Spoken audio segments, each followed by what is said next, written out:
Et si on vous disait que votre plante peut perdre près de la moitié de sa production à cause d'un mauvais réglage de votre sol? Incroyable, non?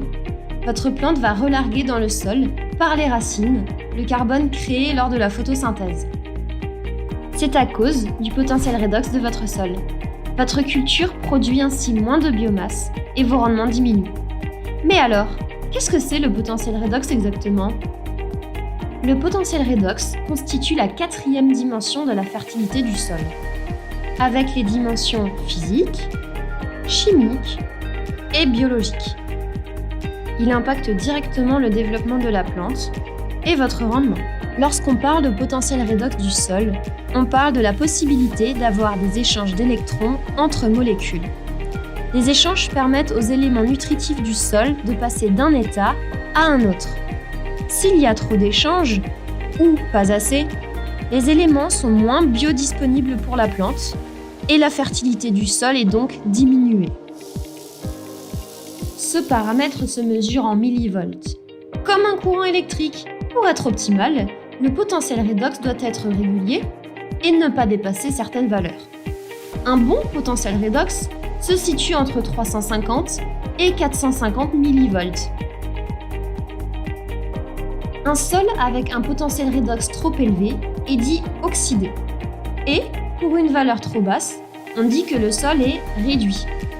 C'est exactement la même chose que lorsqu'on dit qu'un sol au pH trop élevé est basique, tandis que lorsque le pH est trop bas, le sol est acide. Finalement, comme pour le pH, au-delà de certaines valeurs de redox, la culture va être impactée négativement.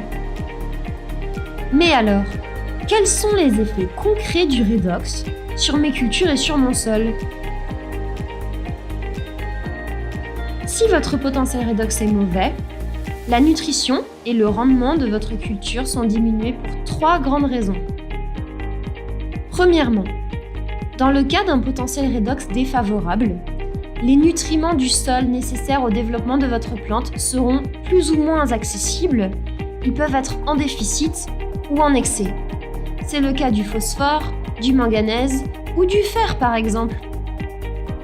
Dans le cas d'un mauvais potentiel redox, le fer par exemple ne parvient pas à passer à sa forme assimilable par la plante.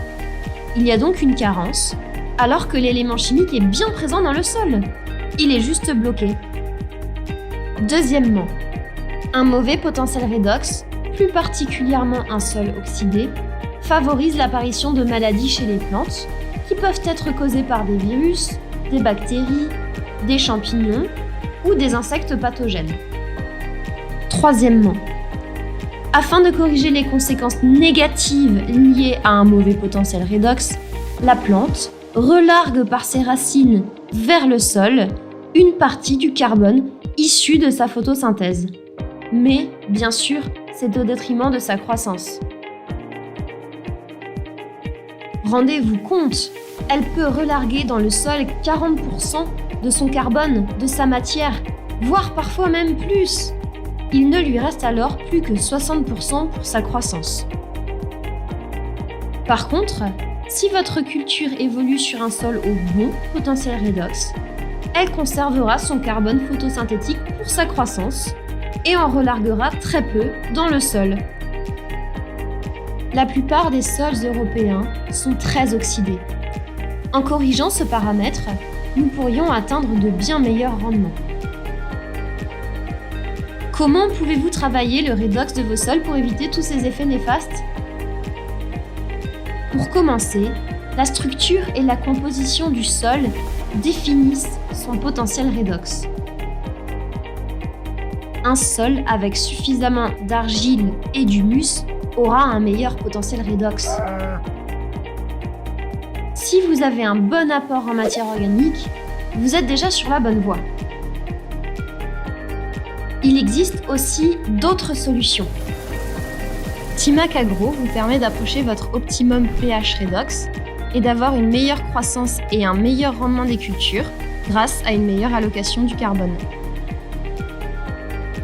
Vous l'aurez compris, prendre soin de votre sol en travaillant le potentiel redox est essentiel pour améliorer vos rendements.